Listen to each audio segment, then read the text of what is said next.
नमस्कार साथियों, स्वागत है आप सभी का गायनिक कंडीशंस में।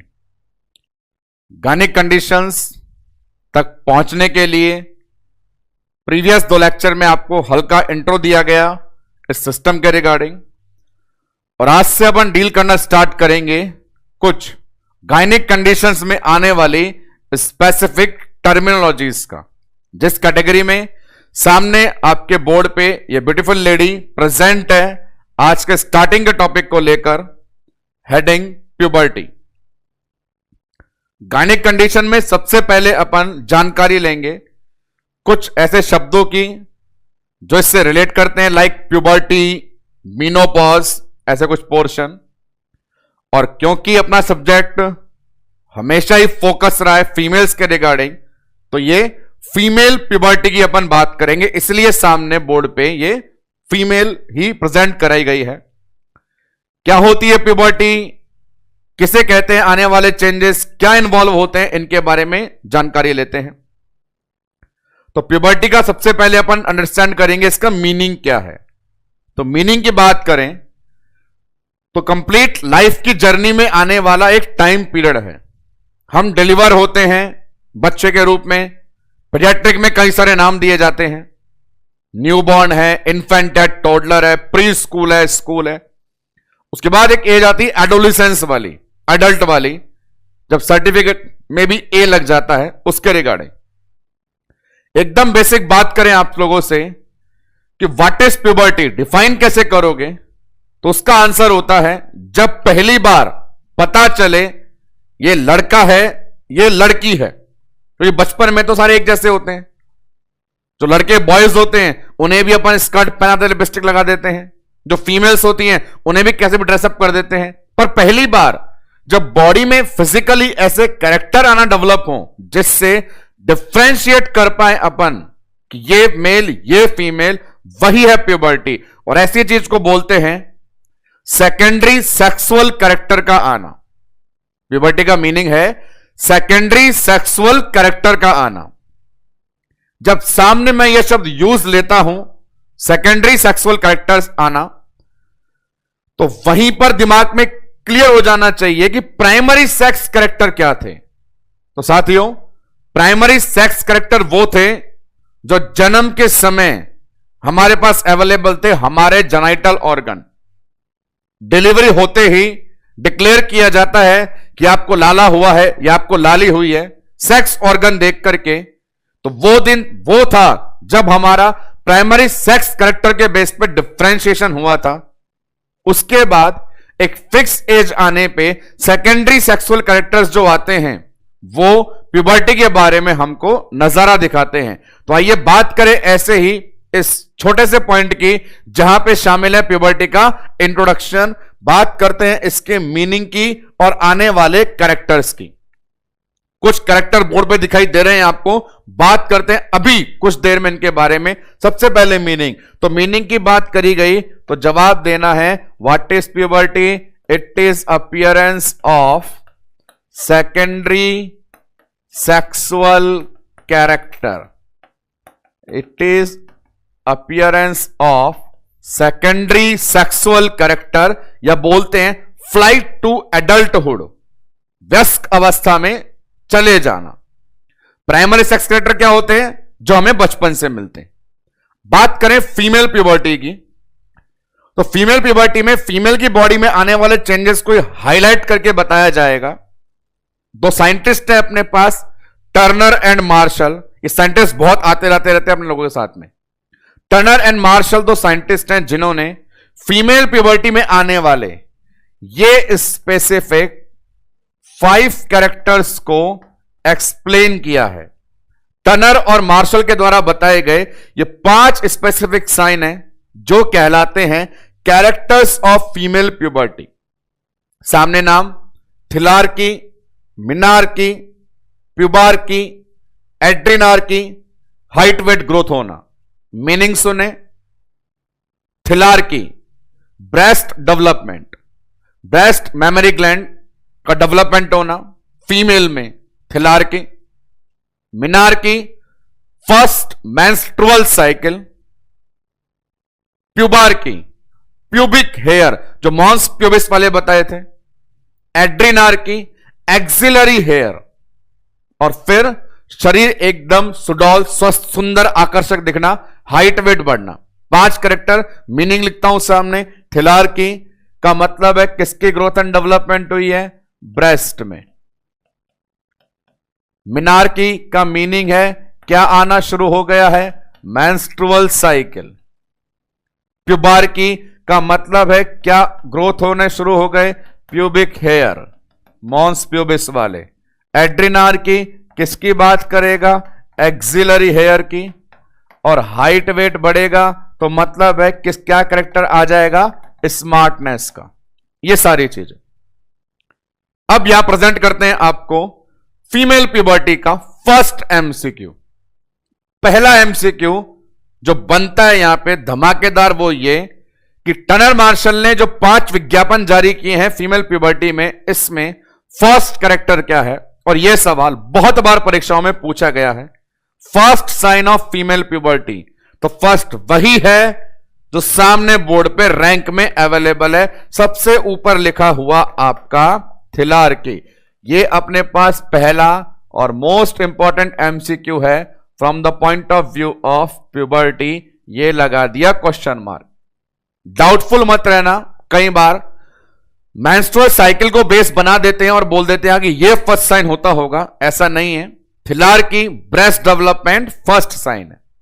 चलिए, हालांकि इसमें रिलेशन और भी है कि पहले थिलार्की आता है, उसके 2 साल के बाद मिनार्की मेंस्ट्रुअल साइकिल आती है। जब मेंस्ट्रुअल साइकिल आती है, अपन ने पढ़ी है मेंस्ट्रुअल साइकिल, उसमें ब्लीडिंग और ओवुलेशन ऐसे काम होते हैं। शुरुआत में ओवुलेशन डिस्टर्ब होता है, साइकिल डिस्टर्ब होती है, बाद में वो रेगुलर होती है, और रेगुलर होने में और 2 साल लग जाते हैं। पर ये सारी जानकारी वाली बातें हैं। हम यह बात करेंगे एकदम मुद्दे की, जो परीक्षा उपयोगी सवाल लेकर के आए, उस कैटेगरी में थिलार्की से सवाल बनना कंफर्म है। जब डिस्कस करेंगे एमसीक्यू सेशन इस पोर्शन से, वहां आप देखेंगे यहां से आया हुआ परीक्षा का सवाल। अब बात करते हैं आगे, और क्या बात करनी है, और बात करनी है अपने को अब इस प्यूबर्टी में आने वाले ऑर्गन चेंजेस। पहली बार शरीर के अंदर प्यूबर्टी आई है, पहली बार बॉडी में दुनिया भर के चेंजेस आए हैं, पहली बार breast development, menstrual cycle, pubic hair development हो रहा है, शरीर में हार्मोन्स का आना जाना लगा हुआ है, उमंग तरंग खुशी हर्ष उल्लास चमक सबका दौर चल रहा है, आग सी क्रांति सी हार्मोनल लोचा सब कुछ हो रखा है। तो वहां पे सभी ऑर्गन अपनी अपनी प्रिपरेशन में लगे हैं। सबसे ज्यादा प्रिपरेशन देखी जाएगी उस ऑर्गन की जहां पे मुकदमा दर्ज होने वाला है, रिप्रोडक्टिव ऑर्गन। वो सब ऑर्गन तैयारी में लग गए हैं, और उन्हीं ऑर्गन में सबसे ज्यादा रोल प्ले करना होता है यूट्रस को, तो वो भी तैयार है। और वहां से सेकंड एमसीक्यू आपके लिए है। पहले आपको बता दूं, इस प्यूबर्टी से 3 एमसीक्यू कंफर्म है, तो उन पे फोकस ज्यादा रहेगा हमारा। पहला आ चुका, बात करते हैं ऑर्गन चेंजेस की। उस कैटेगरी में सामने बोर्ड पर आए, ऑर्गन चेंज हेडिंग लिखा हुआ है। तो ऑर्गन्स में जिनमें मेजर चेंज आता है उनकी बात करूं, ओवेरी। जब बच्ची का जन्म हुआ तब उसके पास ओवेरी थी, और उस ओवेरी में प्राइमरी oocyte पाए जा रहे थे। और फिर जैसे प्यूबर्टी आई, जन्म से लेकर प्यूबर्टी तक ओवेरी एकदम सन्नाटे में पड़ी थी कि कोई काम वाम नहीं करना, कोई फॉलिकल डेवलप नहीं करना, कोई एफएसएच नहीं आने वाला, कोई अंडा नहीं निकलने वाला, तो आराम कर रही थी। पर जैसे ही प्यूबर्टी आई, ओवेरी भी एक्टिव हो गई, शेप में चेंज किया। शेप में यह चेंज किया कि पिछले 12-13 साल तक कोई डेवलपमेंट नहीं था, तो उसका आकार था फ्लैट, चिपका हुआ। और अब उसमें अंडे बड़े बड़े बड़े बड़े होंगे, तो अंडों के हिसाब से आकार भी कैसा, बड़ा बड़ा गोल गोल हो गया। फलोपियन ट्यूब, वो रास्ता जिसमें पिछले 12 से 13 साल तक सन्नाटा था, एक परिंदा पर नहीं मान रहा था, कृष्णा कॉटेज की तरह सुनसान पड़ा था, अब पहली बार हलचल उसके अंदर होगी, अंडे आएंगे, अच्छी किस्मत हुई तो स्पर्म भी आएंगे, हलचल होगी तो रास्ता भी क्या हो गया, तैयार, परिस्टाल से शुरू हो गई। बात करें वेजाइना, रोल बताया था मैंने आपको कि वेजाइना में पीएच मेंटेनेंस का काम चलता है, एसिडिक पीएच होती है, ग्लाइकोजन प्रेजेंस होती है एस्ट्रोजन के कारण। प्यूबर्टी आने पर वेजाइना में एस्ट्रोजन हार्मोन इफेक्ट होगा, ग्लाइकोजन भरा जाएगा और उसके मेटाबॉलिज्म से पीएच को एसिडिक बनाया जाएगा। ये सब काम चल रहे हैं। और फिर बात करेंगे यूट्रस की कि अब यूट्रस को चेंज करना है, लेयर को डेवलप करना है, मेंस्ट्रुअल साइकिल चलानी है, तो ये सारी बातों को लेकर के ऑर्गन चेंजेस पढ़ते हैं। बात करें स्टार्टिंग में क्या क्या बोला मैंने आपको, तो वहां पे जानकारी मिली आपको कि हमने डिस्कस किए चेंजेस किस किस के अंदर आ रहे हैं, ओवेरी में, ओवेरी के अलावा फॉलोपियन ट्यूब में, ट्यूब के अलावा बात करी वेजाइना में, और इनमें क्या क्या चेंज हुआ उसे लिखना चाहूं तो ओवेरी हो गई गोल गोल, ट्यूब में क्या चला, मूवमेंट, पेरिस्टालसिस, और वेजाइना में पीएच कैसी हो गई, एसिडिक। और फिर सबसे मेजर जो ऑर्गन चेंजेस पढ़ने थे अपने को, वो चेंजेस पढ़ने हैं यूट्रस के। और यूट्रस में जो चेंजेस बताए जाते हैं वो सामने इस चार्ट से एक्सप्लेन किए जाते हैं, और ये वही इलाका है जहां से आपकी प्यूबर्टी का एमसीक्यू नंबर सेकंड आता है। Puberty MCQ number second from this chart, जहां पे हमसे एग्जामिनर रेशो, अनुपात के बारे में बात करता है। रेशो निकाला गया है बॉडी और सर्विक्स के बीच में।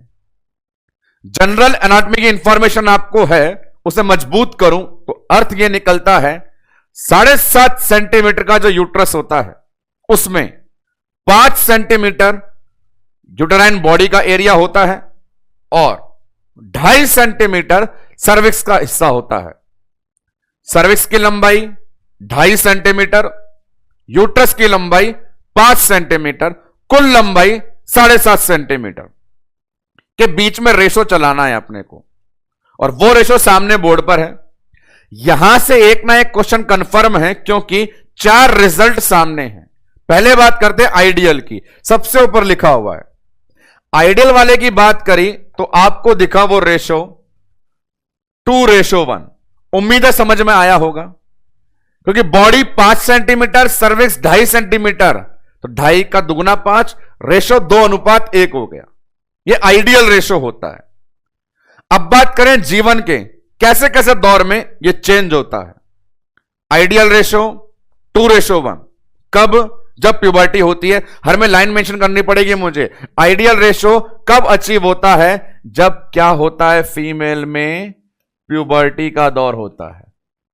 बात करें इक्वल 1:1, 2.5 सेंटीमीटर की सर्विक्स और 2.5 का ही यूट्रस, ऐसा इक्वल कब हो जाता है, पढ़ाएंगे आपको मीनोपॉज के बाद। मीनोपॉज के बाद ये रेशो इक्वल हो जाता है, तो पूछ सकता है एग्जामिनर अगला रेशो क्या बता रहा है, इक्वल। और ये घटना कब घटेगी, जब लाइफ आपकी बंद हो जाएगी, कैटेगरी मीनोपॉज। आगे बढ़े, इनवर्स उल्टा भी होता है। आइडियल जो 2:1 होता है, इनवर्स 1:2 भी हो जाता है। वो कब, जब तक फीमेल को प्यूबर्टी नहीं आती है, प्री प्यूबर्टी। तो इनवर्स कैटेगरी ये रही अपने पास, जहां पे यूट्रस की बॉडी छोटी रह गई सर्विक्स से, और ये हमें कब मिलेगा, pre puberty. Last one, increase. एक ऐसा समय जब सर्विक्स 2.5 की हो पर यूट्रस बहुत बड़ा हो, तो वो बहुत बड़ा होता है साथियों प्रेगनेंसी में। हमने 35 सेंटीमीटर तक का यूट्रस किया है, तो वो दुगुना, तिगुना, चौगुना, पांचगुना, 10 गुना तक हो जाता है। कब, जब फीमेल की लाइफ में आती है क्या, प्रेगनेंसी। तो एक फीमेल की लाइफ में आने वाले समय के दौर के हिसाब से यूट्रस की बॉडी और सर्विक्स की लंबाई के बीच का जो अनुपात है वो बदलता रहता है। और एक ना एक क्वेश्चन एग्जामिनर यहां से जरूर बना के पूछ लेता है। सामने बोर्ड पर टेबल अवेलेबल है। रेशो, आइडियल रेशो 2:1 कब, प्यूबर्टी। इक्वल रेशो 1:1 कब, मीनोपॉज। इनवर्स रेशो 1:2 कब, प्री प्यूबर्टी। इंक्रीज रेशो कब, प्रेगनेंसी।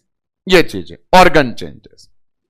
अब बात करते हैं लास्ट वन सेगमेंट में, जहां से एक सवाल फिर आपका बनेगा, क्योंकि वादा किया है 3 सवालों का प्यूबर्टी ने।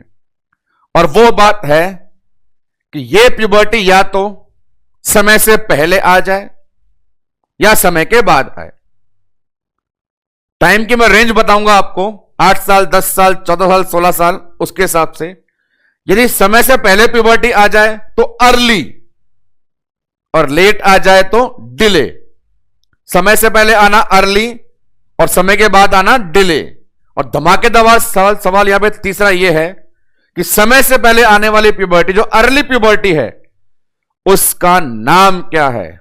जवाब है प्रिकॉशियस प्यूबर्टी। और यह तीसरा एमसीक्यू है, सीधा सवाल पूछता है प्रिकॉशियस प्यूबर्टी क्या होती है, या टाइम बिफोर प्यूबर्टी क्या कहलाता है? जवाब प्रिकॉशियस। तो ऐसे ही नामों के साथ खत्म करेंगे प्यूबर्टी को, तीसरे सवाल को बताते हुए हेडिंग में डिसऑर्डर मेंशन करके। तो सबसे पहले वो लाइन लिखें जो लाइन चमत्कारिक है। वो लाइन क्या है? Time before puberty is precocious. तीसरा एमसीक्यू, ये प्यूबर्टी अपने बारे में जो लाती है वो प्रिकॉशियस प्यूबर्टी से बनता है। ये रहा आपका तीसरा एमसीक्यू। पहला एमसीक्यू है फर्स्ट साइन क्या होता है? थिलार की। दूसरा एमसीक्यू बॉडी सर्विस के रेशो से है। तीसरा एमसीक्यू अर्ली प्यूबर्टी क्या कहलाती है, वहां से। अब देखो दोस्तों, यहां पे मैं टाइम बताता हूं आपको। सिंपल डिसऑर्डर लिख दिया मैंने प्यूबर्टी के, तो वहां पे इससे स्टार्ट किया कि 2 नाम बनाए। समय से पहले आ गई तो क्या बोला उसको आप लोगों ने? प्रिकॉशियस। और फिर लेट आएगी तो वो डिलेड ही है, उसके लिए स्पेसिफिक नाम नहीं है। अब कुछ समय की सीमा बताएं किससे पहले, तो उसके अंदर भी एक लॉजिकल चीज है, वो देखते हैं। एक रिश्ता है थिलारकी और मिनारकी में। थिलारकी पहले आती है, फर्स्ट साइन है, कि 2 साल बाद मिनारकी आती है। ब्रेस्ट डेवलपमेंट पहले स्टार्ट होता है और 2 साल बाद मेंस्ट्रुअल साइकिल आती है। कुछ चीज लिखता हूं, कोशिश करना शायद एक बार में समझ जाएं। प्रिकॉशियस के आगे मैं लिखता हूं 8 साल से पहले या 10 साल से पहले। इसी प्रकार डिलेड में लिखता हूं 14 साल के बाद भी नहीं और 16 साल के बाद भी नहीं। उम्मीद है समझ पा रहे होंगे। यहां पे जो पहले वाला समय है वो थिलारकी का है, बाद वाला समय मिनारकी का है। आओ परिभाषा निकालें। नंबर 1, प्रिकॉशियस प्यूबर्टी, 8 साल से पहले ब्रेस्ट डेवलपमेंट या 10 साल से पहले मेंस्ट्रुअल साइकिल, प्रिकॉशियस है। नेक्स्ट, 14 साल के बाद भी ब्रेस्ट डेवलप नहीं हुआ, डिले। 16 साल के बाद भी साइकिल नहीं आई, डिले। तो यहां पर जो ये नाम दिखाए गए हैं समय के, कम वाली जो लिमिट है वो प्रिकॉशियस में है, ज्यादा वाली जो लिमिट है वो डिलेड में है। और 100% जो समय में 2 साल का अंतर है, तो पहले वाला थिलारकी, बाद वाला मिनारकी, और तीसरा एमसीक्यू कहां से? प्रिकॉशियस से। डायग्नोस्टिक टूल में एक मेथड भी है, अर्ली प्यूबर्टी को डायग्नोस कैसे करते हैं, उसका जवाब है रिस्ट एक्सरे। अर्ली प्यूबर्टी यदि किसी फीमेल में हो गई, प्रिकॉशियस प्यूबर्टी यदि किसी फीमेल को हो गई, डायग्नोस करते हैं रिस्ट एक्सरे से। एक इंफॉर्मेशन है। तो ये गायनिक कंडीशन में हमारे पास पहली सूचना प्यूबर्टी के बारे में। 3 सवाल का दोहरान करें। नंबर 1, फीमेल प्यूबर्टी का पहला साइन क्या है? थिलारकी। बॉडी रेशो सर्विस के नतीजे क्या हैं? 4, आइडियल, इक्वल, इनवर्स, इंक्रीज। तीसरा, टाइम बिफोर प्यूबर्टी क्या कहलाती है?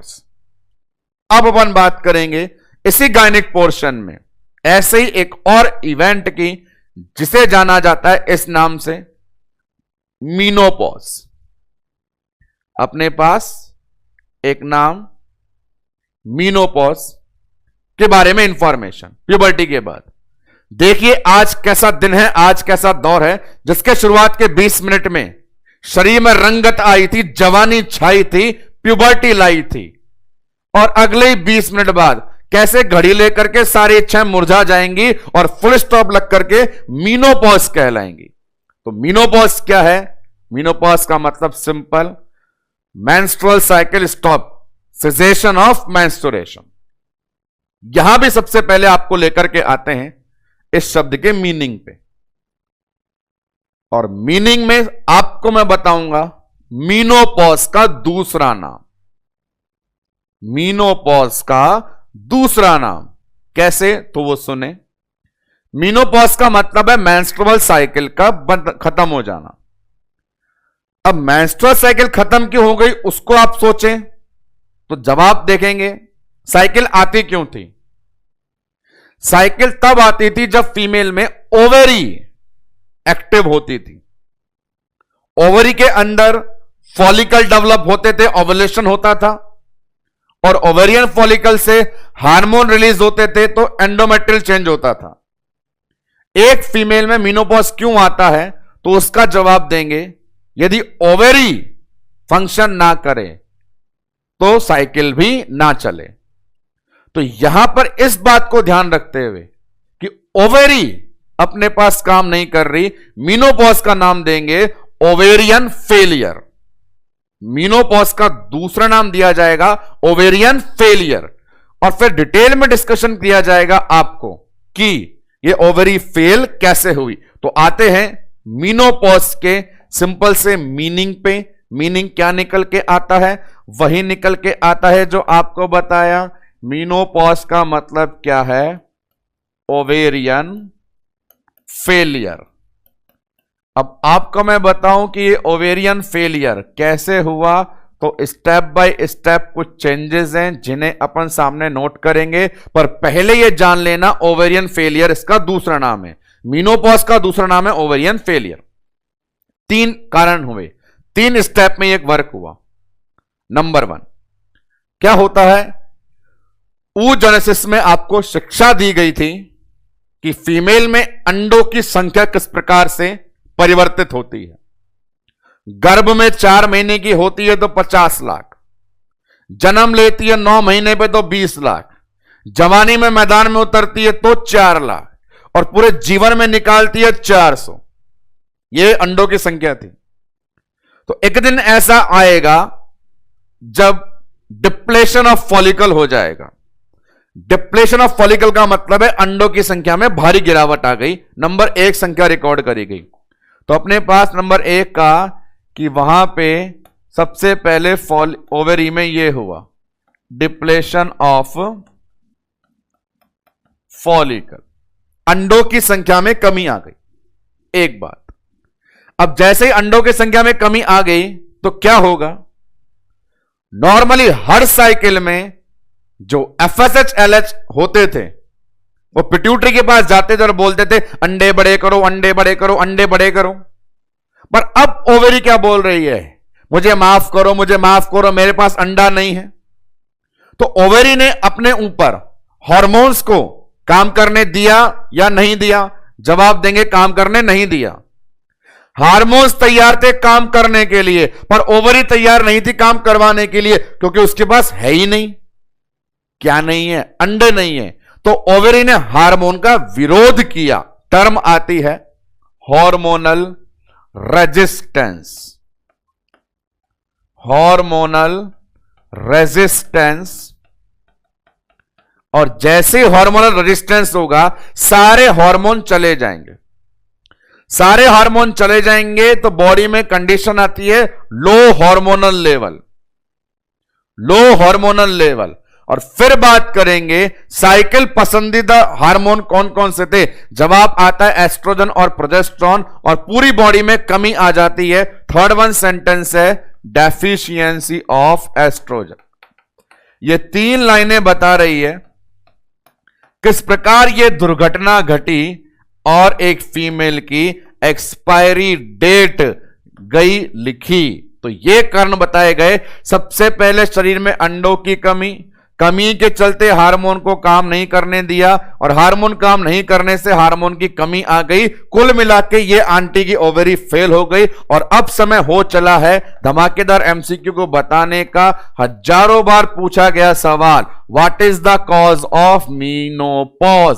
मीनोपॉज का कारण क्या है? उस कैटेगरी में आंसर आपको यह देख के आना है, डेफिशिएंसी ऑफ एस्ट्रोजन।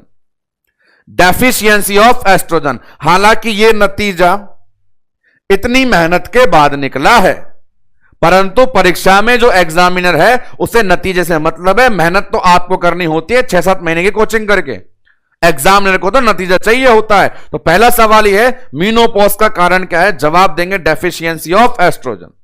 अब आगे, इसी मीनोपॉज का मतलब यह है रिटायरमेंट आने वाला है।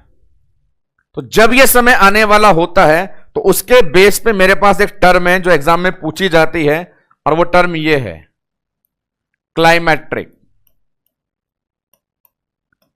अब एक टर्म हमारे पास और आ गई, क्लाइमेट्रिक।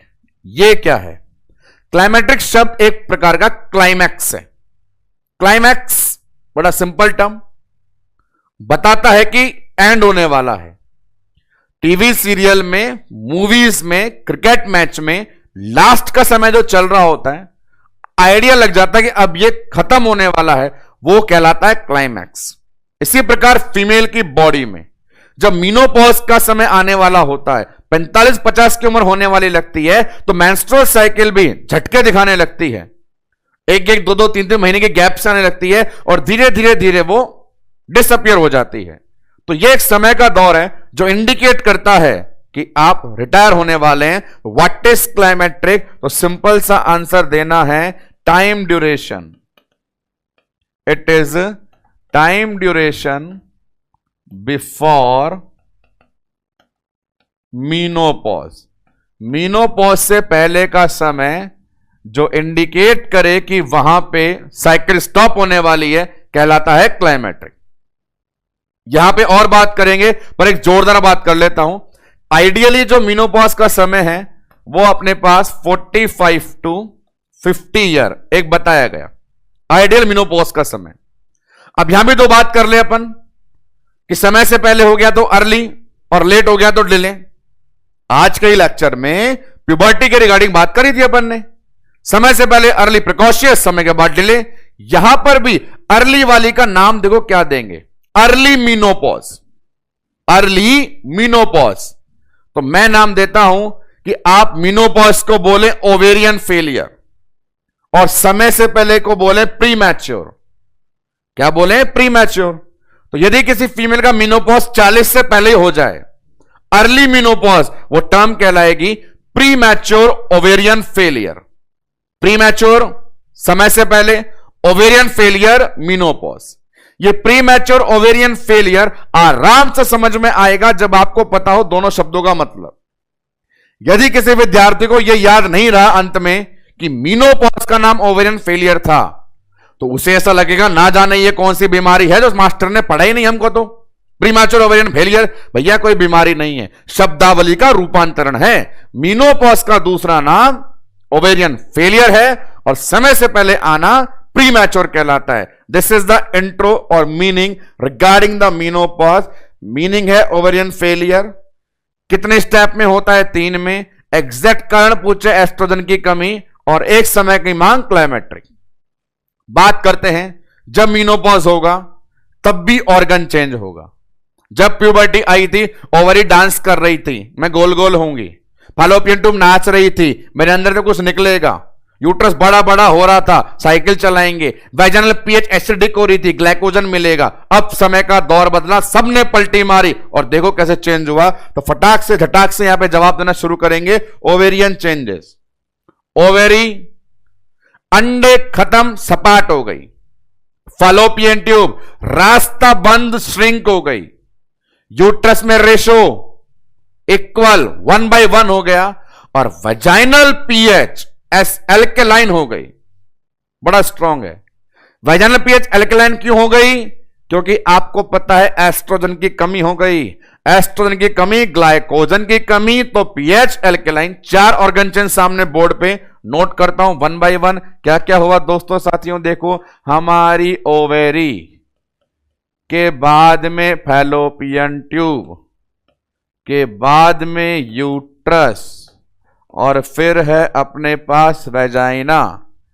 क्या क्या परिणाम आ रहे हैं, बड़े दुष्परिणाम आ रहे हैं।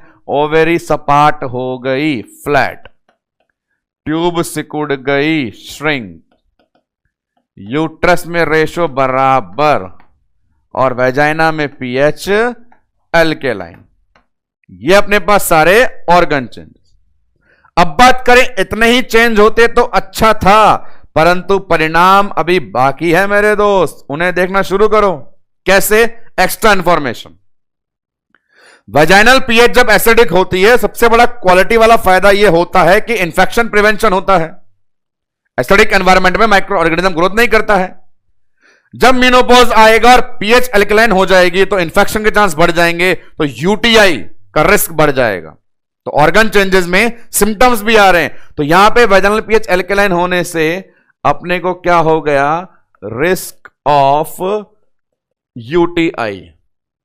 और यूटीआई में बहुत कुछ होता है, बर्निंग सेंसेशन होती है मैच्योरेशन के दौरान, ड्रिबलिंग ऑफ यूरिन होता है, यूटीआई।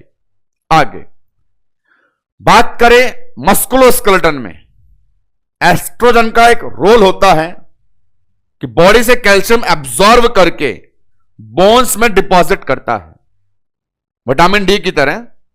एस्ट्रोजन बॉडी से कैल्शियम एब्जॉर्ब करेगा, खुद से बाइंड करेगा और बोन में डिपॉजिट करेगा। तो महिलाओं के पास एक और ऐसा सहायक कर्मचारी होता है जो हड्डियों को मजबूत बनाने में उसकी मदद करता है, पुरुषों में वो नहीं होता है। तो वहां पे एक फीमेल जिसके शरीर में 45 साल तक हड्डी की मजबूती को और मजबूत करने के लिए एस्ट्रोजन साथ निभा रहा था, आज वो साथ या चला गया तो हड्डियां भी कमजोर होना शुरू हो गई। तो आपको मस्कुलोस्केलेटन में सिस्टम स्टार्ट हो जाएंगे, सिम्टम स्टार्ट हो जाएंगे। तो वहां पे अपन लिख सकते हैं रिस्क ऑफ ऑस्टियोपोरोसिस। रिटायरमेंट हुआ तो हुआ, पर इतना बुरा हुआ ये हमने नहीं सोचा था। मेनोपॉज आना था, आ जाने दो, पर जाते जाते क्यों ईचिंग दे गया, क्यों ग्लाइकोजन कम करके खुजली दे गया, क्यों एस्ट्रोजन कम करके हड्डियां कमजोर कर गया। अरे आगे देखो, तमाशे बहुत हैं अभी तो। और क्या हुआ तो सुने, एस्ट्रोजन हार्मोन जो होता है, कसम ऑब्स्टेटिकल नर्सिंग की, अंत के दिन चल रहे हैं साथियों, पूरा वादा याद करना, साथ निभाना। क्या? एस्ट्रोजन वो हार्मोन था जिसके हाई लेवल से ही शरीर में ऑक्सीटोसिन निकलता था और एफएसएल एलएच पे काम चलता था। कुल मिलाकर के लव हार्मोन, ऑक्सीटोसिन को निकालने वाला कौन? एस्ट्रोजन। और खुद अपने आप में सेक्स हार्मोन ये होता था। अब शरीर में कोई उमंग नहीं, कोई तरंग नहीं, कोई हार्मोन नहीं, कोई लव नहीं, सब बेवफाई चलने वाली है। माहौल नहीं बनेगा, मूड नहीं बनेगा। ये जो मूड बनता है ना, अचानक से शरीर में तरंगे आ जाती है, हाथों के बाल खड़े हो जाते हैं, रोंगटे छा जाते हैं, भयंकर ऐसा, बस जो माहौल बनता है अब नहीं बनेगा। बुढ़ापा आ गया, क्या बनेगा? तो ये चीज नहीं होगी तो सारे सिम्टम। और जब मूड नहीं होता तो आदमी चिड़चिड़ा हो जाता है, मूड स्विंग होना, इरिटेट होना। और जब मूड नहीं बनता तो रातों को नींद नहीं आती। आपको क्या पता मूड बनने के बाद क्या शानदार नींद आती है, पर अब वो नहीं आएगी। इंसोम्निया, नींदें नहीं आएगी, चिंता भरा वातावरण रहेगा, एंजाइटी। ये सारे वो दुष्परिणाम हैं जो हार्मोन के जाने से शरीर में बनने लग गए हैं। क्या क्या है तो देखते चलो क्या क्या हो रहा है। चिंता हो गई, एंजाइटी, नींद नहीं आई, इंसोम्निया, मूड नहीं बना, मूड स्विंग, चिड़चिड़ापन हो गया, इरिटेशन। तो ये सारी चीजें होना स्टार्ट हो गई। मेनोपॉज में ये सारे लक्षण फीमेल में आ रहे हैं क्योंकि वहां से हार्मोन डिप्लेशन हो गया है। और मेनोपॉज में एक ऐसा सिम्टम है जो स्पेसिफाई करके, हाईलाइट करके पूछा जाता है, वो अपने पास है हॉट फ्लश। हॉट फ्लश का मीनिंग है फीलिंग ऑफ वार्म सेंसेशन, गरम गरम सेंसेशन फील होना, बहुत सारा एक्सेसिव स्वेटिंग होना, डायाफोरोसिस होना, उससे रिलेट है, जो हार्मोनल मैकेनिज्म पे ही बेस है, एस्ट्रोजन हार्मोन की कमी से, ये सारी चीजें। अब यहां गौर करके बताओ, ये सारे के सारे चेंज जायज हैं या नाजायज हैं? जवाब देंगे जायज है, क्योंकि मीनोपॉज आना एक नॉर्मल बॉडी की फिजियोलॉजिकल मैकेनिज्म है। तो बात यहां पे यह चलती है कि मीनोपॉज के चलते इतने सिम्टम आए, तो महिला को उपचार में क्या बताएं? तो उपचार में क्या बताना है दोस्तों? पहली बात यह कि ये सब जायज है तो उपचार नहीं है। फिर भी यदि यूटीआई ज्यादा हो जाए, ऑस्टियोपोरोसिस ज्यादा हो जाए, मूड स्विंग ज्यादा हो जाए, तो वहां पे आपको देना पड़ता है इन सब के अकॉर्डिंग मेडिकेशन। यूटीआई के अकॉर्डिंग एंटीबायोटिक, ऑस्टियोपोरोसिस के अकॉर्डिंग कैल्शियम विटामिन D3 और मूड स्विंग के अकॉर्डिंग सेडेटिव, ये देनी पड़ती हैं। तो यहां पर जैसी समस्या वैसा इलाज।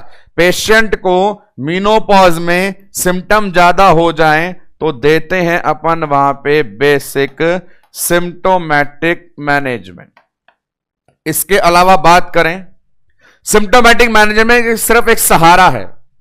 सिम्टोमैटिक मैनेजमेंट सिर्फ एक सहारा है आने वाले लक्षणों को बंद करने के लिए।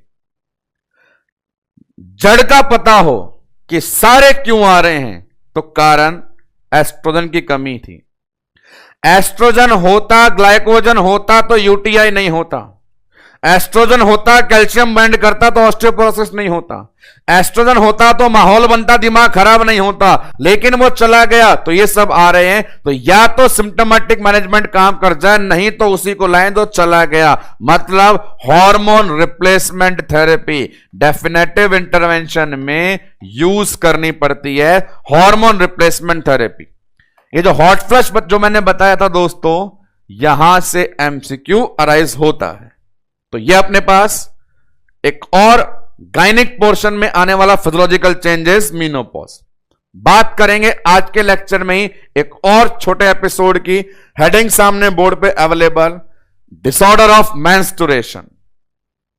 डिसऑर्डर ऑफ मेंस्ट्रुएशन में बहुत सारी टर्मिनोलॉजी है, उनके बारे में आपका ध्यान आकर्षित करूंगा। ये सारे शब्दावली है, सुनने में एक जैसी लगती है। ओलिगोमिनोरिया, पॉलीमिनोरिया, हाइपोमिनोरिया, हाइपरमिनोरिया, एपिमिनोरिया, मीनोरेजिया, मेट्रोरेजिया, सब एक जैसे लगते हैं, लेकिन सब में अंतर है।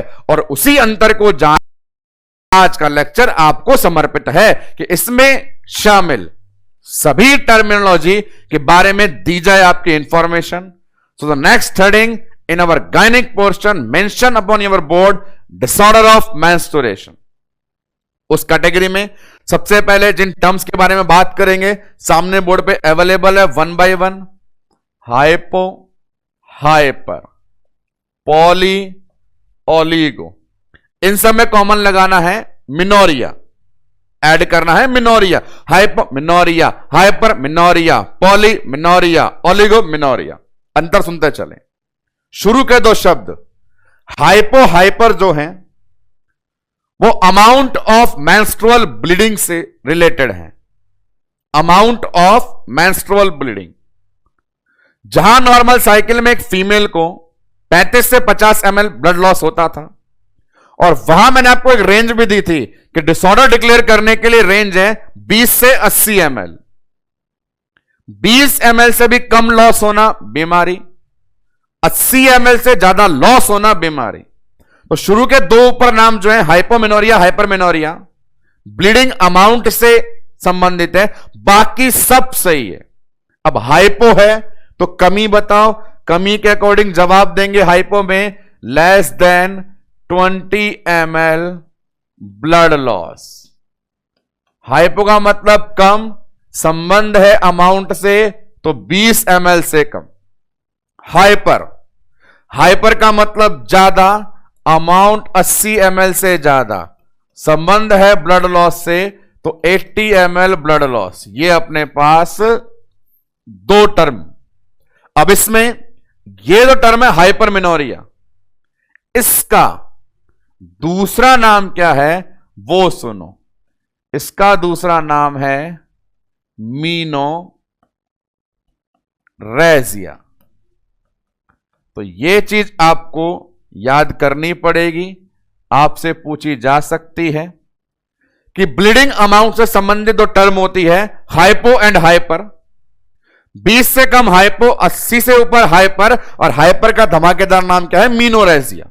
अब आए नीचे पॉली ओलिगो में, ये किससे संबंधित है? पॉली ओलिगो का संबंध है फ्रीक्वेंसी या ड्यूरेशन ऑफ साइकिल से। आदर्श आइडियल साइकिल 28 डेज की, बीमारी के लिए रेंज होती है 21 से 35।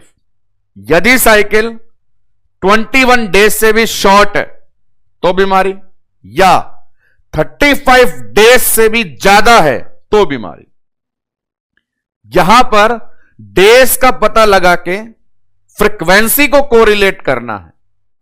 21 दिन से भी कम में पूरी हो जाएगी तो ज्यादा बार आएगी, 35 दिन से ज्यादा का समय लेगी तो कम बार आएगी। फ्रीक्वेंसी 21 से कम तो फ्रीक्वेंसी ज्यादा, 35 से ज्यादा तो फ्रीक्वेंसी कम, तो फ्रीक्वेंसी के बेस पे आंसर देना है। पॉली का मतलब फ्रीक्वेंसी ज्यादा, ओलिगो का मतलब फ्रीक्वेंसी कम। तो फ्रीक्वेंसी ज्यादा कब होगी? जब जल्दी जल्दी आएगी। फ्रीक्वेंसी ज्यादा, तो पॉलिक में आप लिखेंगे इंक्रीज फ्रीक्वेंसी, और ओलिगो में आप इसका उल्टा लिख देंगे डिक्रीज फ्रीक्वेंसी।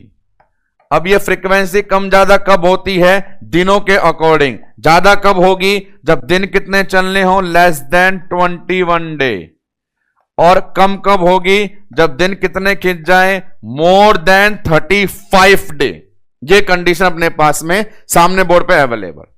अब यहां पे इंटरेस्टिंग चीज, ये जो पॉलीमिनोरिया है इसका दूसरा नाम एपिमिनोरिया, और मैक्सिमम टाइम ये इसी नाम से ज्यादा जाना जाता है। तो अपने पास शुरू में शामिल है 4 शब्दावलियां, सामने बोर्ड पे अवेलेबल। हाइपो हाइपर का रिलेशन है अमाउंट ऑफ ब्लड लॉस से, पॉली ओलिगो का रिलेशन है फ्रीक्वेंसी से। फ्रीक्वेंसी डिपेंड है डेज पे, यदि डेज 21 से कम तो फ्रीक्वेंसी ज्यादा, यदि डेज 35 से ऊपर तो फ्रीक्वेंसी। हाइपर का दूसरा नाम मीनोरेजिया और पॉली का दूसरा नाम एपिमिनोरिया। 4 के बाद आते हैं अगली शब्दावलियों में 3 नाम सामने, मेट्रोरेजिया, मीनोमेट्रोरेजिया और डीयूबी। 3 नाम सामने बोर्ड पे अवेलेबल। क्या सूचना देकर के जा रहे हैं उन्हें देखो। ऊपर वाले जो 2 हैं मेट्रो, मीनोमेट्रो, इनमें हल्का सा डिफरेंस है, वो क्या? गौर करते हैं। मेट्रो और मीनोमेट्रो वो कंडीशन है जब मेंस्ट्रुअल ब्लीडिंग के जो डेज दिए होते हैं साइकिल में, शुरुआत के 5 दिन, उनमें तो होती है, पर उसके अलावा भी कभी भी हो जाती है। कहने का मतलब 28 दिन की साइकिल में शुरुआत के 5 दिन डिसाइड किए हैं ब्लीडिंग के, उनके अलावा महीने में किसी भी दिन ब्लीडिंग हो जाए, शुद्ध हिंदी लैंग्वेज में बोल रहा हूं कि महीने में किसी भी दिन ब्लीडिंग हो जाना, ऐसी समस्या को लेके आते हैं मेट्रो और मीनोमेट्रो। अब दोनों में यह चीज तो कॉमन हुई, अंतर क्या है? अंतर यह है मेट्रो बोलेगा महीने में किसी भी दिन ब्लीडिंग करवा दो पर अमाउंट 80 ml से कम, मीनोमेट्रो बोलेगा महीने में किसी भी दिन करा दो पर अमाउंट 80 ml से ज्यादा। इस अंतर के साथ लिखते हैं अंदर की बात। तो लैंग्वेज में क्या लिखेंगे अपन? लैंग्वेज में मेट्रो में मेन अंतर क्या है? लेस देन 80 ml और यहां मोर देन 80 ml। दूसरी क्वालिटी वाली बात क्या है? Bleeding any time of cycle, cycle में किसी भी समय ब्लीडिंग हो जाना, और यह चीज भी यहीं सेम चलेगी। साइकिल में किसी भी समय ब्लीडिंग हो जाना, अमाउंट 80 से कम तो मेट्रो, 80 से ऊपर तो मीनोमेट्रो। अब यहां पे एक चीज लॉजिकली और बताई जाती है कि यार ये बड़ा समस्या वाला विषय है कि महीने में किसी भी दिन ब्लीडिंग हो जाएगी, तो एक महिला पता कैसे लगा पाएगी कि एग्जैक्टली उसे पीरियड स्टार्ट कब हुआ था? यदि शुरुआत के 5 दिन होती तो as a drainage sanitary pad भी वो शुरू के 5 दिन ही यूज करती, पता लगा पाती कि मेरा पीरियड कब स्टार्ट होता है, साइकिल कब आती है। लेकिन महीने के किसी भी दिन आ जाएगी तो मेंस्ट्रुअल साइकिल का पता लगाना बड़ा मुश्किल हो जाएगा। तो यहां पे कॉमन कंप्लेंट यह है, menstrual cycle can not be identified. कभी भी ब्लीडिंग होगी पता नहीं लग पाएगी, क्योंकि हम जैसे भारतीय नागरिक पीरियड का पता ब्लीडिंग के आने से लगाते हैं। तो यहां पे वो लाइन मेंशन कर दी जाए जो बड़ी इंपॉर्टेंट है, वो क्या? Cycle can not be identified, पता लगा नहीं पाएंगे। चलिए साहब, तो अभी तक के शब्दावलियों में आपके पास 6 शब्द आ गए हैं। हाइपोमेनोरिया, हाइपरमेनोरिया, पॉलीमेनोरिया, ओलिगोमेनोरिया, मेट्रोरेजिया और मीनोमेट्रोरेजिया। बात करते हैं अगले ग्रुप की। नाम लिखा हुआ है डीयूबी, फुल फॉर्म खोल के स्वागत करें इसका। तो फुल फॉर्म सामने बोर्ड पे, dysfunctional uterine bleeding, dysfunctional uterine bleeding. और फिर समझे इसके अंदर के समाचार जो लेकर के आएंगे परीक्षा का सवाल, डिसफंक्शनल यूटेराइन ब्लीडिंग। तो बात यह है, अभी तक जो डिसऑर्डर पढ़ भी रहे हैं अपन, उनमें भी ब्लीडिंग ढंग से नहीं हो रही। किसी में 20 से कम हो रही है, हाइपोमेनोरिया, किसी में 80 से ज्यादा हो रही है, हाइपरमेनोरिया, किसी में महीने में कभी भी हो रही है, तो मेट्रो और मीनोमेट्रो। तो बात यह चलती है, अभी तक जितने डिसऑर्डर पढ़े हैं या आगे जो और भी ब्लीडिंग के डिसऑर्डर पढ़ेंगे वो सारे डीयूबी के अंडर आते हैं। इसीलिए डीयूबी के लिए बोलते हैं it is a syndrome, it is a syndrome. और सिंड्रोम शब्द का मतलब क्या होता है? Group of complaint. सिंड्रोम का मतलब है ग्रुप ऑफ कंप्लेंट, या बोल सकते हैं ग्रुप ऑफ डिसऑर्डर, और आप बोलो सिंपल लैंग्वेज के अंदर बाप। जितने भी ब्लीडिंग डिसऑर्डर पड़े हैं उनका बाप कौन कहलाता है? डीयूबी। ऊपर पड़े हुए हाइपोमेनोरिया, हाइपरमेनोरिया, मेट्रोमिनोमेट्रो, सारे के सारे किसके अंडर में आते हैं? डीयूबी। अभी तक जितने डिसऑर्डर पड़े उनको एक कैटेगरी में करना हो तो जवाब डीयूबी देना होता है कि अभी तक पढ़े हुए 6 के नाम सारे डीयूबी के अंदर इंक्लूड होंगे। अब बात करते हैं डीयूबी से बनने वाले एमसीक्यू की। है बड़ा अच्छा है, गौर से सुने। इन डिसऑर्डर में ब्लीडिंग को लेकर के ज्यादा फोकस करवाया जा रहा है कि ब्लीडिंग डिस्टर्ब है। और एक नॉर्मल इंट्रोडक्शन अपन लें तो मेंस्ट्रुअल साइकिल में 2 काम होते हैं, एक ब्लीडिंग और दूसरा ओव्यूलेशन। यहां पे सवाल यह डिमांड करता है कि डिसऑर्डर सारे ब्लीडिंग के हैं, तो आप मुझे बताइए डिस्टर्ब ब्लीडिंग के चलते ओव्यूलेशन भी डिस्टर्ब होगा या समय पर होगा? यही सवाल है। डिस्टर्ब हुआ तो कंडीशन एन ओव्यूलेशन, अंडा नहीं निकला। डिस्टर्ब नहीं हुआ तो आंसर ओव्यूलेशन। क्वेश्चन आता है डीयूबी कैसा होता है, ओव्यूलेटरी या नॉन ओव्यूलेटरी? तो वहां पर प्रिडिक्शन तुक्के से नहीं दिए जाते, लॉजिक दिया जाता है। यदि एसएच भी खराब है तो कंडीशन एनोवुलेशन। केवल एस्ट्रोजन प्रोजेस्टेरोन खराब है, एफएसएच एलएच डिस्टर्ब नहीं है, तो ओवुलेशन। आंसर देना है बोथ। डीयूबी से यह सवाल आता है, जवाब में आपको बोथ दे के आना है। अंडा निकल भी सकता है ओव्यूलेटरी और नहीं भी निकल सकता एन ओव्यूलेटरी। दोनों में से एक का चुनाव नहीं करना है, दोनों में से कुछ भी हो सकता है। इसलिए आंसर हमेशा देकर के आए, बोथ रहेंगे फायदे में। तो ये अपने पास कुछ टर्मिनोलॉजी। प्रोसीड करते हैं, आगे बढ़ते हैं। कॉमन कंप्लेंट के साथ बोर्ड पे हेडिंग है डिस्मेनोरिया। ये कंप्लेंट बहुत कॉमन है। सिंपल मतलब पेनफुल मेंस्ट्रुएशन। उन दिनों की बात करें तो हर किसी के अंदर थोड़ा बहुत पेन होना लाजमी है। लोअर एब्डोमिनल पेन, डिस्कंफर्ट लाजमी है।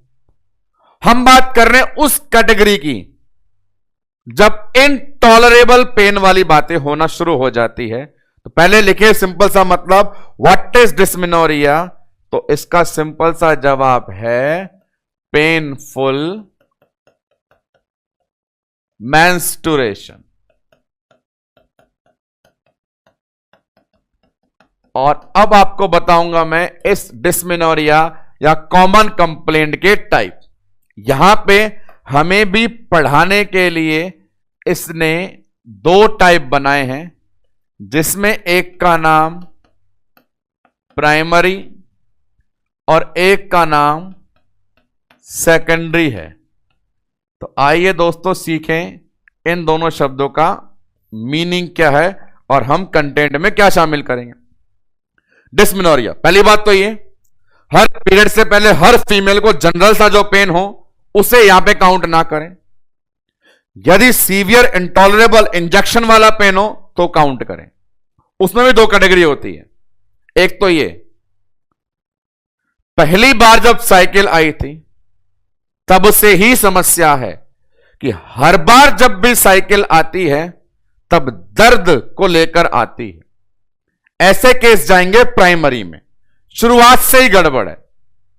सेकंड केस कि यूजुअली तो साइकिल में इतना अनटॉलरेबल पेन नहीं होता था, पहले कभी नहीं हुआ, पर अब आज जब हो रही है तब पेनफुल हो रही है। मतलब समस्या शुरुआत से नहीं है, बाद में हुई है, सेकेंडरी। एग्जाम्पल, एक फीमेल को साइकिल स्टार्ट हुई 13 साल पे, तो शुरुआत के 5-7 साल तो नॉर्मल रहे, पर किसी और सेकेंडरी कंडीशन के चलते, पीआईडी के इन्फेक्शन के चलते, ओवरी में सिस्ट के चलते, यूट्रस में ट्यूमर के चलते, जीवन के किसी भी दौर में 20-22 साल पे, 28-30 साल पे, 36-38 साल पे अनटॉलरेबल पेन स्टार्ट हो गया, वो सेकेंडरी है। तो ये अपने पास एक हल्का सा अंतर प्राइमरी सेकेंडरी में। प्राइमरी में अपन सिंपल लिखेंगे कब स्टार्ट होता है पेन, फ्रॉम इनिशियल, शुरुआत से, और यहां पे लिखेंगे आफ्टर लाइफ, बाद में। सेकंड वन, शुरुआत से पेन जो होते हैं, कह सकते हैं कि शायद उस एरिया में नर्व की गड़बड़ हो तो वो नर्व पेन के कैरेक्टर रखते हैं। बाद वाले जो होते हैं वो इन्फेक्शन, ऑब्स्ट्रक्शन, ट्यूमर से रिलेटेड है, तो वो मसल्स पेन की कैटेगरी में आते हैं। प्राइमरी पेन के जो कैरेक्टर हैं वो नर्व पेन की कैटेगरी में है, सेकेंडरी वाले मसल्स पेन की कैटेगरी में है। उस चीज को मेंशन करें, शुरुआत से है तो कैरेक्टर किसके हैं, नर्व पेन, न्यूरोजेनिक, और बाद में है किसी इंफेक्शन डिसऑर्डर से चलते तो वो मसल पेन। और अब यहां एक बात बताऊं आपको, मेरे को और दुनिया में हर किसी को, जो हाथ दर्द, पैर दर्द, पेट दर्द, सर दर्द होता है वो मसल पेन ही होता है, और मसल पेन ही होना चाहिए क्योंकि उसका इलाज है। नर्व पेन हुआ तो वो अनटॉलरेबल होता है, सीवियर होता है, जिसका इलाज मुश्किल है। नर्व पेन हमेशा सीवियर होता है in comparison to secondary muscles pain. तो यहां पे करेक्टर नर्व पेन के आधार पे आप बोलेंगे सीवियर है और ट्रीटमेंट डिफिकल्ट है। मसल पेन के आधार पे बोलेंगे माइल्ड है और इंजेक्शन टैबलेट से ट्रीटेबल है। तो ये कुछ करेक्टर है अपने पास डिस्मेनोरिया में। आने वाले पेन के नेचर के आधार पे वो किस प्रकार के करेक्टर्स को अपने साथ में रखता है, डिस्मेनोरिया टर्म। नेक्स्ट वन बात करें अगले डिसऑर्डर की, अपने पास नाम है पीएमएस। सबसे पहले फुल फॉर्म खोल दी जाए, प्री मेंस्ट्रुअल सिंड्रोम। तो यहां पर साथियों इन शब्दों का मीनिंग बताऊंगा और परीक्षा उपयोगी सवाल का जवाब अपने आप आपको मिल जाएगा।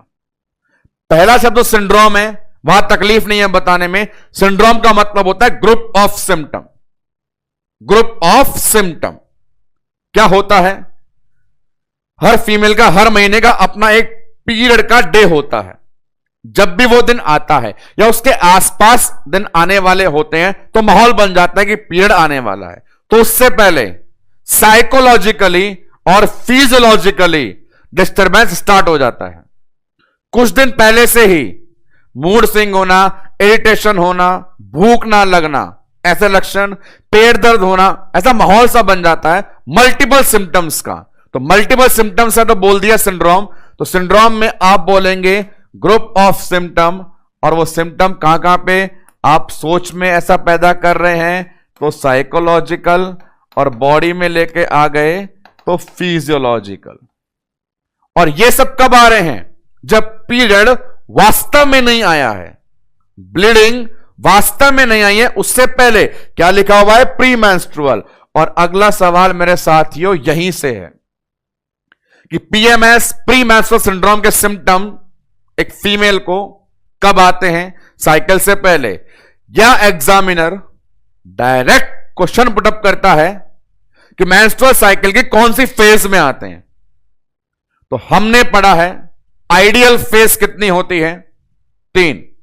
Menstrual bleeding phase, proliferative follicular phase, secretary luteal phase. अब मैं आपसे पूछूं यह समय कौन सा है? प्री मेंस्ट्रुअल वाला। तो प्री मेंस्ट्रुअल वाला समय किसके अंदर जाता है? थर्ड फेज ऑफ साइकिल में।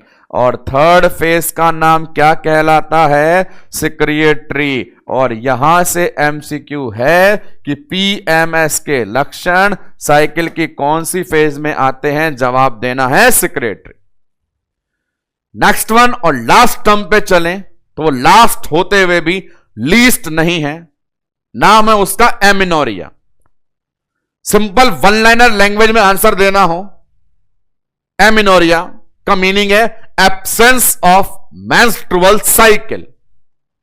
लेकिन आज आप बोर्ड पे देखेंगे कि कब अपन कंफर्म डिक्लेयर करेंगे कि उसे एमिनोरिया है, जिसका प्रेजेंटेशन बोर्ड पर सामने अवेलेबल।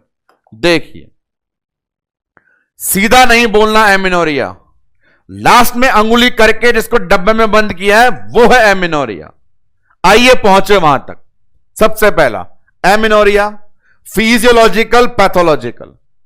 जीवन में ऐसा दौर बहुत बार आएगा जब बिना बीमारी के साइकिल आना बंद होगा या किसी बीमारी के चलते साइकिल नहीं आएगी। फिजियोलॉजिकल का मतलब है बीमारी नहीं है साहब। ऐसा कब होता है? तो वहां 2 डिवीजन, एक बोला यहां पर प्राइमरी और एक बोला यहां पर सेकेंडरी। पहला क्या लिखा हुआ है? प्राइमरी। क्या चीज है वो? कि जीवन में एक बार भी साइकिल नहीं आई और बीमारी नहीं है। प्राइमरी शब्द का मतलब हमेशा यही होता है एक बार भी काम नहीं हुआ। तो जीवन में एक बार भी साइकिल नहीं आई पर यह बीमारी नहीं है, मतलब अभी तक उसे प्यूबर्टी ही नहीं आई। तो ऐसा कब होता है? प्यूबर्टी से पहले। लो कर लो बात, क्या बिना प्यूबर्टी साइकिल आएगी? नहीं आएगी। वहां देखो सेकेंडरी, पहले तो साइकिल आती थी पर अब नहीं आ रही और बीमारी भी नहीं है। ऐसा कब? जब फीमेल हो, प्रेग्नेंट या करवा रही हो लैक्टेशन, या फिर उसको आ चुका हो मीनोपॉज। तो ये वो सारा समय है, ये वो कंप्लीट ड्यूरेशन है जब साइकिल ना आए तो उसे बीमारी नहीं कहते। हेडिंग किसके अंदर? फिजियोलॉजिकल। अब चले बीमारी वाली बातों में, वहां गौर करें। पैथोलॉजिकल सोचें, 2 नाम। पहला लिखा हुआ है कंसील्ड। एब्रप्टिव प्लेसेंटा की कसम है तुमको सनम की कंसील्ड का शब्द मतलब हमें पता है। साइकिल तो चली है, ब्लीडिंग तो हुई है, पर किसी रुकावट के कारण बाहर नहीं आ पाई। अब बाहर नहीं आएगी, दिखेगी नहीं, तो हमें कैसे पता अंदर हुई है? तो चुपके चुपके हो गई। अंदर ब्लीडिंग हो, रुकावट के कारण बाहर नहीं आए, वो कंडीशन कहलाती है कंसील्ड। और इसी कंसील्ड से एक डिसऑर्डर बनता है क्रिप्टोमिनोरिया। क्रिप्टोमिनोरिया, तो एमिनोरिया के अंदर एक और लाइन हमें मिल गई, और वो लाइन क्या है? क्रिप्टोमिनोरिया, concealed menstruation when bleeding occur but do not occur vaginally due to anatomical obstruction। आगे चलते हैं। ट्रू वाला इंसान ये बोलता है, अरे छोड़ो रे लपड़े जपड़े, ब्लीडिंग हुई ही नहीं, ब्लीडिंग हुई ही नहीं, साइकिल चली ही नहीं। अब उसमें भी दो डिवीजन, वो क्या? Primary secondary. एक बार भी साइकिल नहीं आई और ये बीमारी है, एक बार भी साइकिल नहीं आई और ये बीमारी है। तो एक बार भी नहीं मतलब खाता ही नहीं खुला, मतलब जवानी ही नहीं आई, डिलेड प्यूबर्टी। ये जो कारण बना जाएगा यहां पे कि एक बार भी साइकिल नहीं आई और बीमारी है, ऐसा क्यों? तो आपको डिलेड प्यूबर्टी है। तो इन सबको पछाड़ते हुए अब आएगा उसका नंबर जो वास्तव में बताता है व्हाट इज एमिनोरिया। सेकेंडरी क्या बोलेगा? एक फीमेल को पहले साइकिल आती थी, अब नहीं आ रही किसी बीमारी के चलते। ना तो वो फीमेल प्रेग्नेंट है, ना वो लैक्टेशन पे है, ना उसका मीनोपॉज आया है, कुछ भी नहीं चल रहा है। पहले अच्छा खासा चलता था पर अब किसी बीमारी के चलते नहीं आ रही, तो क्या है वो? सेकेंडरी वाली चीज। और अपन आंसर देंगे secondary true pathological amenorrhoea is amenorrhoea. तो अब आपसे कोई सवाल कर ले या बात कर ले कि व्हाट इज एमिनोरिया, तो आप उसको जवाब क्या देके आएंगे? एमिनोरिया पूछे तो जवाब आपके पास है what is amenorrhoea, it is true secondary pathological amenorrhoea. अब इन सारे शब्दों का जो मैंने मीनिंग बताया था उन्हें जोड़ के आप डेफिनेशन निकाल सकते हैं।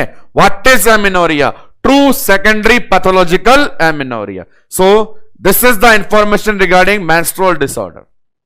आज के लेक्चर में गायनिक कंडीशन को लेकर 3 बातें डिस्कस करी गई। First one puberty, second one menopause and last one disorder. एक बार गो थ्रू हो जाए तो देखें उस कैटेगरी में। सबसे पहले बात करिए प्यूबर्टी की। सवाल मिला फर्स्ट साइन थिलार की, दूसरा सवाल ऑर्गन चेंज में इन रेशो से, तीसरा सवाल समय से पहले आना प्रिकॉशियस। मीनोपॉज पढ़ा अपन ने, कारण में है सवाल deficiency of oestrogen. Organ changes normal है पर हार्मोन कमी से इतने लक्षण आ सकते हैं, हॉट फ्लश से सवाल। डिसऑर्डर ऑफ मेंस्ट्रुएशन दुनिया भर की टर्म, अमाउंट वाले हाइपो हाइपर, फ्रीक्वेंसी वाले पॉली ओलिगो। हाइपर का नाम मिनोरेजिया, पॉली का नाम एपी। कभी भी ब्लीडिंग हो जाए, मेट्रो मिनोमेट्रो, ऐसी समस्या में साइकिल का पता नहीं चलता। और सबका बाप डीयूबी सवाल, खराब ब्लीडिंग के चलते अंडे पे क्या प्रभाव पड़ेगा? तो आंसर देना है बोथ, निकल भी सकता है और नहीं भी।